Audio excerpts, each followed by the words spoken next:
We'd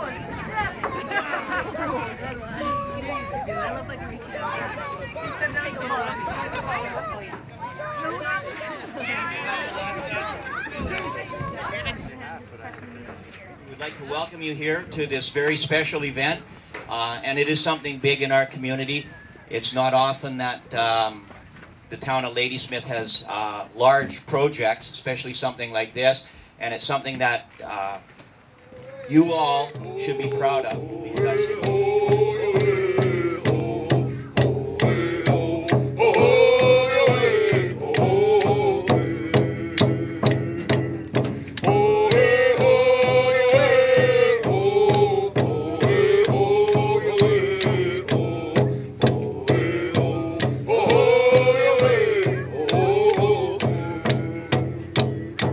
Let's have a big round of applause for Mayor Rob Hutchins.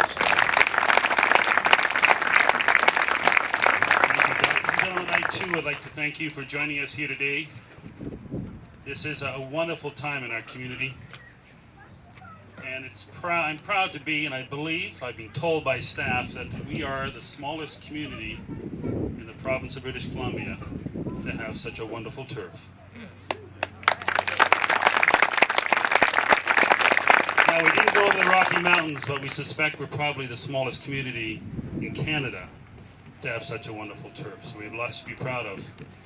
The efforts made by so many reflects the work ethic of this community. When we do something, we do it right, and we do it the best it can possibly be. However, I'm going to tell you a story because this story is 17 to 18 years old. So Eli Batty, in the graduating class of 2011, you were celebrating your first birthday in the year that we started this project. It began in February of 1994 when a phone call was made to Couverdern, who owned this property, or Timber West at the time, the real estate arm, and said, look, you got a piece of property, it's 23 acres, you want to buy it. And that started a process for acquisition. However, the mayor at the time, pretty young and pretty naive, thought we could do it in 4 months. It took a boundary expansion, because this was outside the town boundary. It took a withdrawal from the Forest Land Reserve, because this was forest land. It took a rezoning. And finally, in the graduating class of 2011, we're in grade 2. 7 years later, we wrote a check for $175,000 and acquired the property. We established a field user group, and they drew up a plan for the 23 acres, 3 full-size soccer pitches, 6 or 7 ball diamonds, tennis courts. It was called the Field of Dreams, and the price tag was something like $7 million. We were in the middle of a recession in British Columbia. It was too expensive for our community, and so we put our Field of Dreams on hold. We had to wait until residential development creeped up 4th Avenue to help pay for the infrastructure costs. This field is pretty pricey in the price tag in itself of $1.5 million, but the millions of dollars of infrastructure to feed it was a deterrent to us. So 4 or 5 years go by, and an opportunity comes knocking with the development of the lands just to the east of us, and we thought it was a great opportunity now to pursue our dreams of Lot 108. But the real catalyst didn't come then. The real catalyst for change came in February of 2009 from an unexpected source, and that was in February of that year, eviction notices were given to 38 families at the Ivory Green Mobile Home Park, and our community responded. In fact, for the first time in the history of North America, a community took on the challenge to relocate a community of people being evicted from a mobile home park.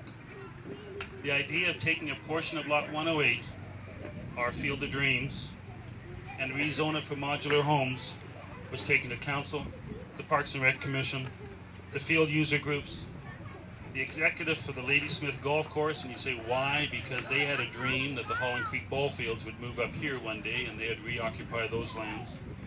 And to Timber West, now Coverdurn, because Coverdurn had a covenant on this property. We had a good deal in 1994 or 2001 because it was reserved for parkland, not for residential development. They agreed to lift that covenant. And then finally we took it to the neighborhood and the greater community through the rezoning process. There was no dissenting voice in the community because we are truly a community that cares. The decision was made, but someone had to step forward to make it happen. And we're here today because 3 individuals stepped forward to take on the challenge and the risk of building a modular home park. Dave Stalker, Jack Bassey, Chris Calabo deserve your recognition and gratitude. But this story is also about finding the money we had been saving for years. Through the partnership with the development community, we shared the burden of infrastructure cost. By selling a portion of land for residential development, we released more funds. And today, the Mid-Island Soccer Club and the Nanaimo and District Soccer Association also came to the table, or are coming to the table, with a generous funding. But we really needed the help of other levels of government. In the spring of 2009, the province of BC provided a Towns of Tomorrow grant of $375,000 for an upgrade to Aggie Field. Because at that time, we were still planning. We applied for a $1 million grant under the federal government Western Economic Diversification, it's a long name, Recreational Infrastructure Program, the RINC grants, but we had been declined. However, we had a new story to tell. The relocating of the Ivory Green residents, the need to build an all-weather field. Phone calls were made to Gene Crowder in Ottawa. Meetings were held with James Lunny, MP, and the local Conservative candidate, Corey, and they heard our story. A new application was submitted. We were grateful for their advocacy, and that $1 million gift from the federal government allowed us to proceed, and we did.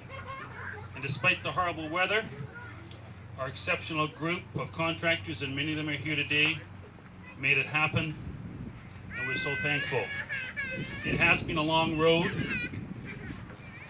It's a good day to christen, to open this field, but we still have a ways to go before we finish this sports place.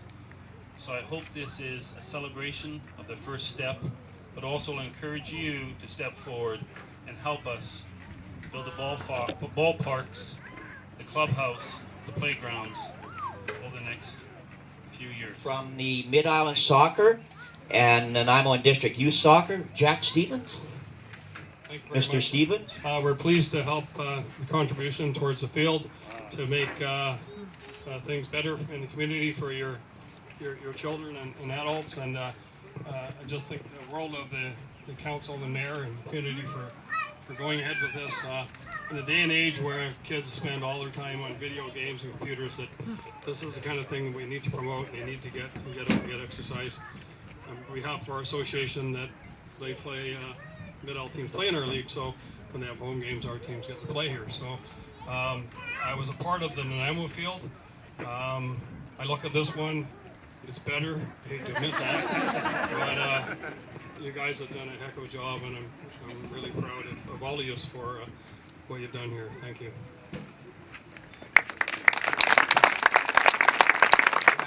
Mid-Island Soccer, I'd like to thank the town council and the mayor and all of their government partners and business partners in supplying this brilliant field for us to play soccer on. I'd like to also thank all the past soccer community and great soccer families that have lobbied for this for probably at least 17 years or maybe longer. And the girls here have got a check for $50,000 to. Whoa!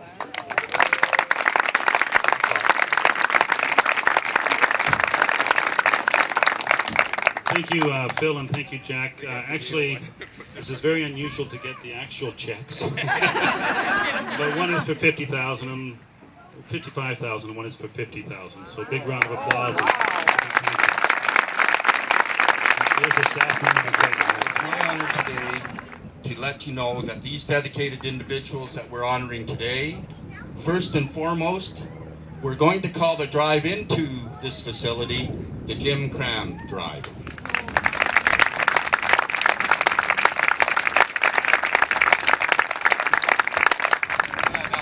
So people can see that. Turn it around so the people behind you can see it.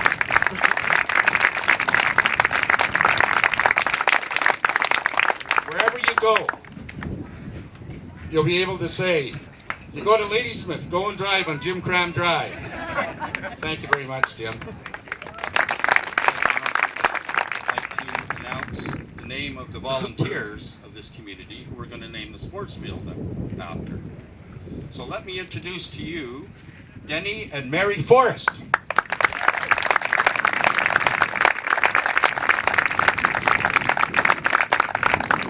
The town of Ladysmith is very proud to name the turf field Forrest Field in your honor. Forrest Field.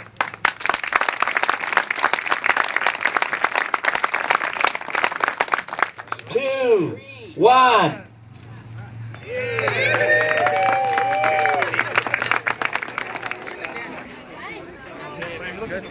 They don't do it for recognition.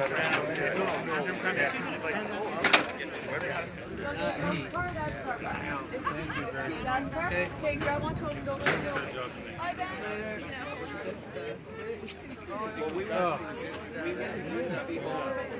What do you do with you? Okay.